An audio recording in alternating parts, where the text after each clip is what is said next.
I just got home from work and decided to go ahead and get out into my herb garden that I just weeded and put in a couple more herbs and some pepper plants and just clean it up and get all the vines out and stuff. And so when I got home, I have a mama hen who hatched out, there's like 7 babies. She hatched a couple more, but they didn't make it. So when I got home today, I just checked to see if we had any more. And there was one that literally just hatched. It was still wet and there was still shell attached to it. So the mom was not on it. So I took it out, warmed it up, put it in a little bucket with some hay, and I sat it next to me while I was working on the herb garden so it could warm up and fluff out. So I put it back in with the mama. Hopefully it's doing okay, but I took the rest of the eggs out, which there's probably, I don't know, 9, 10. And I was just going to dispose of them. And then I sat the bucket down and I heard chirping. So there's chirping inside the eggs. So I'm decided to show you how to make a homemade incubator. And for those of you who think this only works because they were getting ready to hatch anyway, we have hatched eggs out from beginning to end, the full 21-day process in a homemade incubator, and it does work. It's a little work because you have to really stay on top of the temperature and the humidity. So obviously it's a lot easier if you buy one that's regulated with those controls already, but they can be expensive. So this is a way to do it where it's really cheap. I think I paid like $7 for 2 of the little, I don't know what they're called. I can't remember. The little gadgets that read the humidity and the temperature. So let's get started. This is what we use, just a styrofoam cooler, and we have holes all in it on the sides and the top.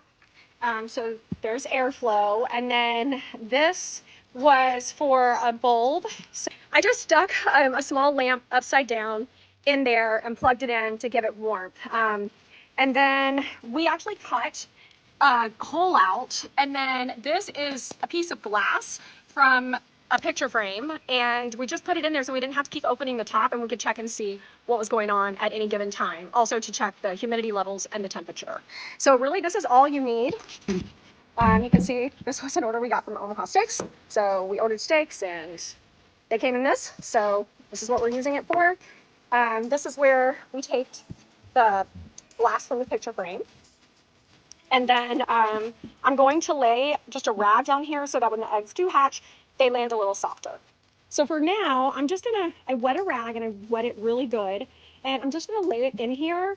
And once I get the heat source on and we close the lid, I'll put the gadgets in here and I'll check with the humidity levels and the temperature. The way you control the temperature is, you have to just crack the lid a little bit and it will start to lower the temperature.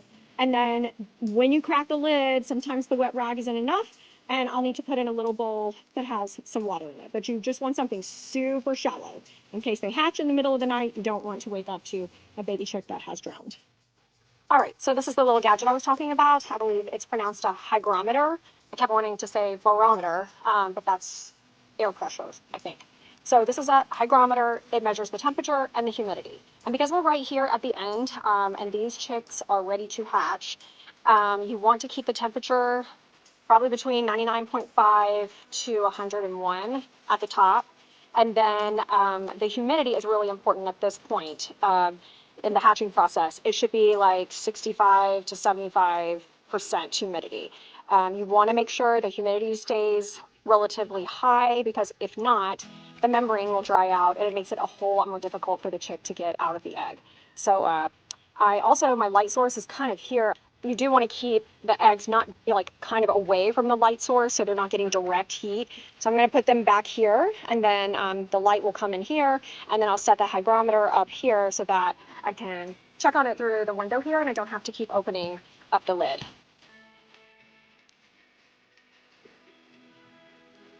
These are warm. If I hear them chirping, I'll try to put the camera close so you can hear it. I think I might have a couple rotten eggs. I'm not sure. And if I do, that's atrocious.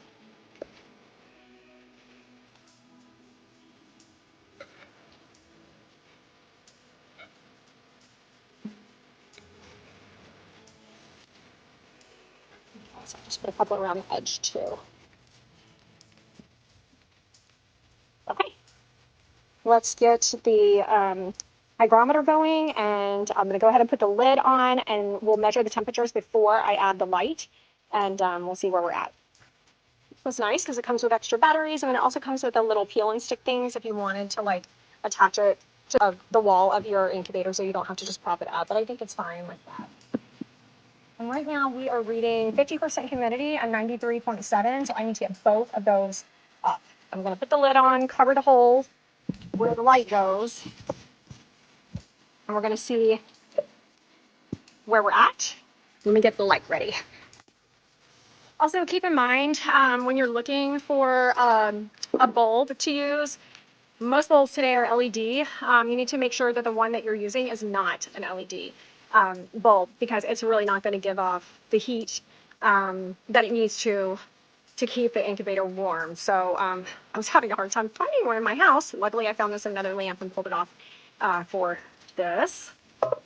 Last time I did this, I did not use a metal ring, but I do think it's a good idea so that this light bulb is not touching the styrofoam and melting it.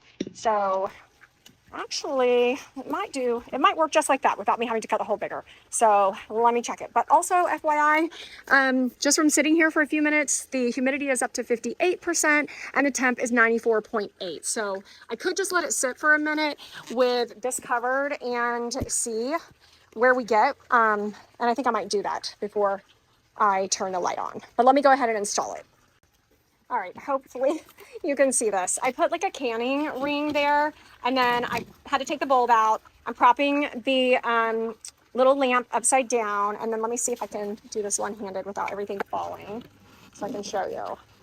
And this part makes it far enough past the styrofoam that I think we're pretty safe there. So like I said, I'm gonna give this a couple minutes. I'm gonna let it sit and before I plug the light in, and let's see where we get to temp wise, and then I'll decide if I need to plug it in. I'm hoping in the next 24 hours we have a couple more chicks since they're already chirping.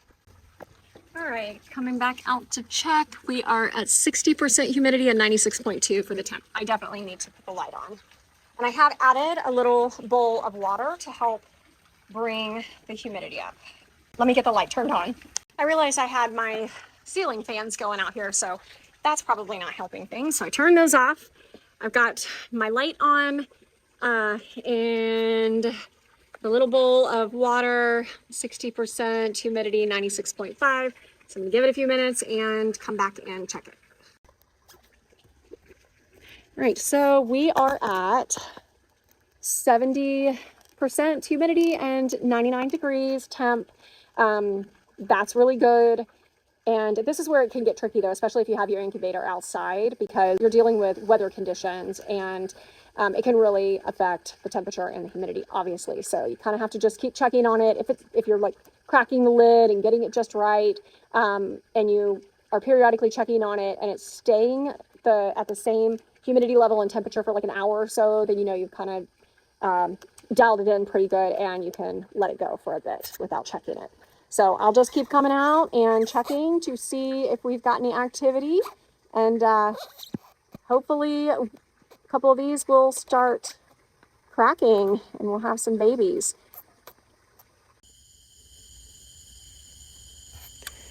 We've got one moving.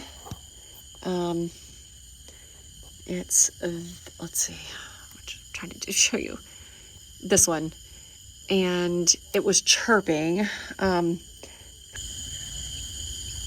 Oh, I don't know if you heard that.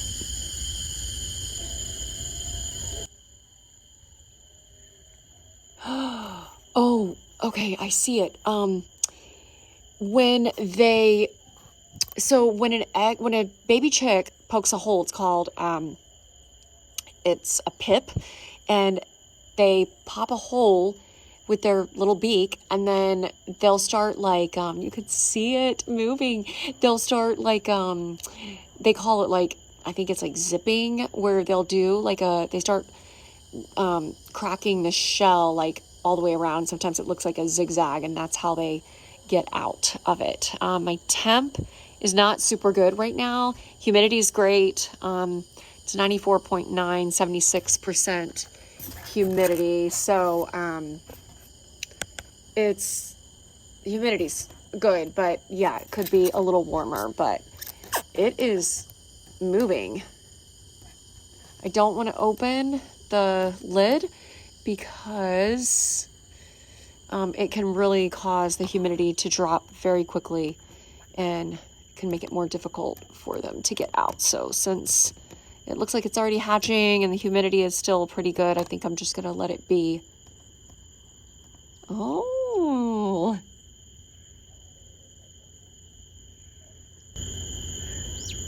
Oh my gosh. I don't know if you heard that. Sometimes it takes them quite a while to get out because it's exhausting for them and it's lots of work. So from past experience watching them hatch out, it seems like they'll work on it, and then they'll rest for a bit. And then they'll work on it some more, and then they'll rest for a bit. So it can take hours.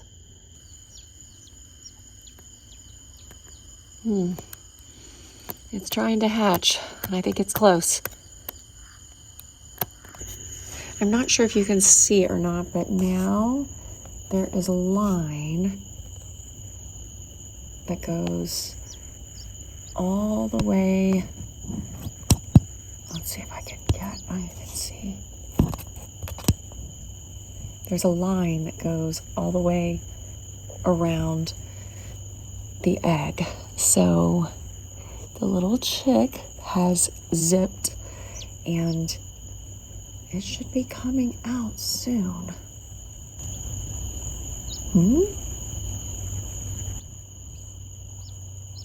Another piece of the shell came off.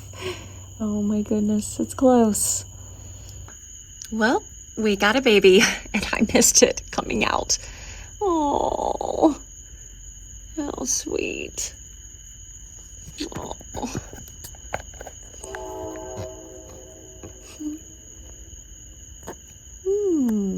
It's tired. All right, well, I'm gonna let it fluff out and then go pop it under its mama. Poor thing.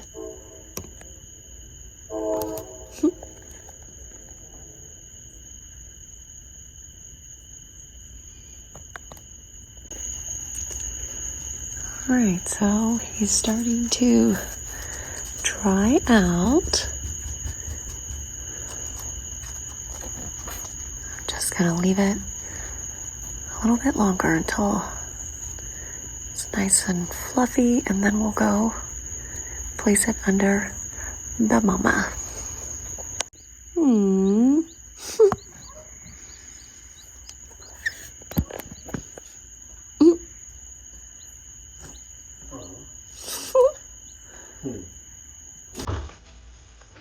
I didn't think that we were going to get any more to hatch, and just got home and there is another newly hatched baby. Oh. Yeah, he must have just hatched because he hasn't fluffed out yet. So I'm going to give him a little bit and then go put him in with his mama and his siblings. Look at this little cutie.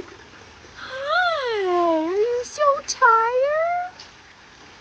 Oh, it's so cute. Aww. We have 8 more eggs, so I'm just gonna let them sit for another day or two, and maybe we'll get a couple more. I'm not so sure. I don't really hear any chirping, so but I didn't think that we were going to get the one that we got today. So just gonna let them sit, keep monitoring the humidity and the temperature, and let's go take a look at the mama with all her babies. All right, there she is. She seems quite happy, but on guard, as she should be, with all her little babies. They're so cute. We've got a yellow one, a brown one, a couple brown ones. I see a couple gray. I think I see the one that's just newly hatched. So my head count is correct. I think there are 10. So super exciting. I will give you an update if any more of our eggs hatch from the incubator.